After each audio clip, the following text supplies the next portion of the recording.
কইতাছিল। তুমি আগে এটা কও, তুমি যখন বেহেশতে গিয়া 70টা হুর পাইবা তুমি কি করবা? তুমি আল্লাহর কাছে কইতে পারবা না যে না আমি নিমু না, আমি আমার বউ নওশিনরে চাই?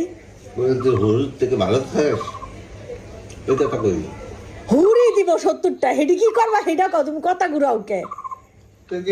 তার মানে তুমি নিবা?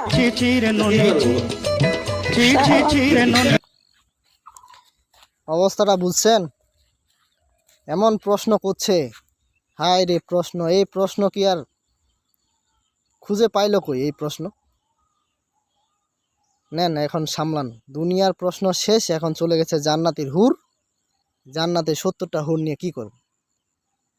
এই প্রশ্ন কি আমরা জানি ভাই? আল্লাহ যদি দেয় উনি তখন ওই ব্যবস্থা করে দিবে। নেন এখন এই দুনিয়ার বুকে ওই প্রশ্নের উত্তর দেন, সামলান। কি একটা অবস্থা, 70টা হুর, ওইটা মাথায় ঢুকছে।